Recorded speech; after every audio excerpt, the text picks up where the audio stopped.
নমস্কার বন্ধুরা, স্বাগত আর দুনিয়াতে সবাইকে ওয়েলকাম জানাই। আজ বানাবো লাউয়ের কোপ্তাকারি। আপনারা তো অনেক ধরনের কোপ্তাকারি বানিয়েছেন, এই রেসিপিটা একবার ট্রাই করে দেখুন, দারুণ হবে খেতে। সবার প্রথমে নিয়েছি লাউ আমি বটি দিয়ে কেটে নেব। আর আপনারা চেষ্টা করবেন কচি লাউ, তাহলে গ্রেট করে নিতে সুবিধে হবে। বটি দিয়ে কেটে নিচ্ছি। আর একটা লাউয়ের হাফ অংশ আমি কোপ্তাকারি বানাবো, আর ছোট ছোট পিস করে কেটে নেব। আর ভেতরের কেটে নেওয়ার পর যে নরম দানা অংশটা, ওটা আলাদা করে শক্ত অংশগুলো কিন্তু আমি গ্রেট করে নেব। আর বাকিটা আমি অন্য কোনো সময় রান্না করে নেব। এবার ভালোভাবে ধুয়ে নিলাম, থালার মধ্যে রেখে গ্রেট করে নেব।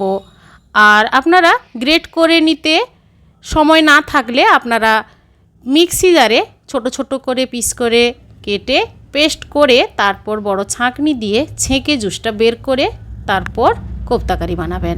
আমি এভাবে জিরি করে গ্রেট করে নেব সবগুলো। তারপর হাতের সাহায্যে জলটা নিংড়ে নেব।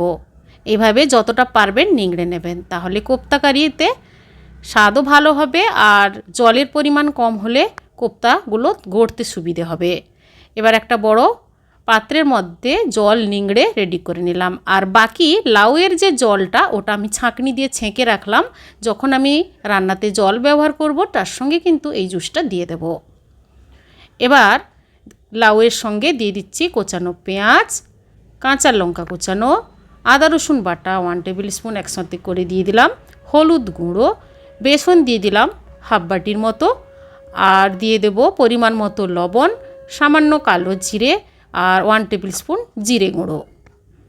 এবার ভালোভাবে হাতের সাহায্যে জল ছাড়াই কিন্তু মাখিয়ে নেবেন, একটুও জল ব্যবহার করবেন না, তাহলে কোপ্তাগুলো গড়বে না। হাতের সাহায্যে গোল শেপে মাখিয়ে ডোয়ের মতো করে নিলাম।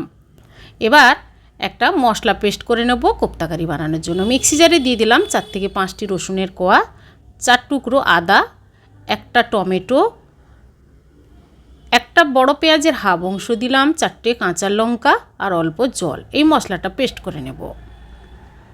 এবার গ্যাস অন করে কড়াইয়ের মধ্যে রিফাইন তেল আগে থেকে গরম করতে দিয়েছিলাম। ছোট ছোট হাতের শেপে কোপ্তাগুলো এভাবে গড়ে নেব।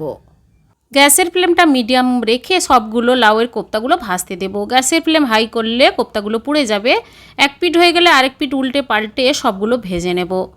আর এইভাবে লাউয়ের কোপ্তাগুলো বানিয়ে কিন্তু বিকেলবেলা চায়ের সঙ্গে কিংবা মুড়ির সঙ্গেও খেতে পারেন, ব্যাপক ভালো লাগবে।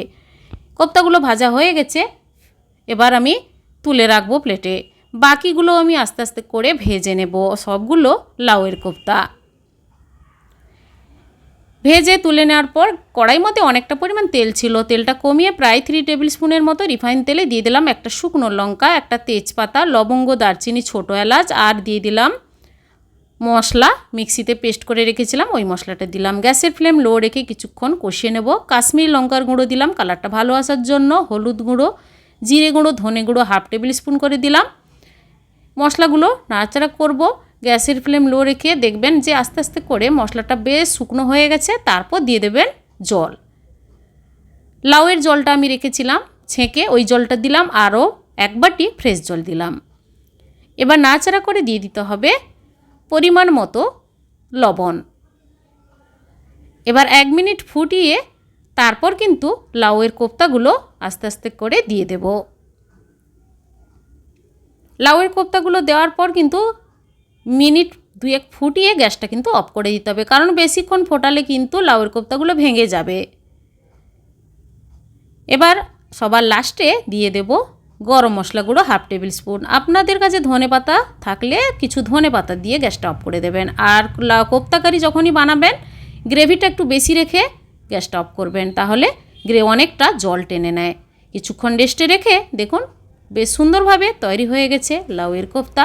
এইভাবে বাড়িতে বানান, গরম ভাতের সঙ্গে খান, অসাধারণ লাগবে। আজকের এই রেসিপিটি কেমন লেগেছে কমেন্ট করে অবশ্যই জানাবেন, লাইক করবেন। আর আমার চ্যানেলে নতুন বন্ধু হতে চাইলে আমার চ্যানেলটি সাবস্ক্রাইব করে নেবেন। সবাই ভালো থাকুন, সুস্থ থাকুন, ধন্যবাদ।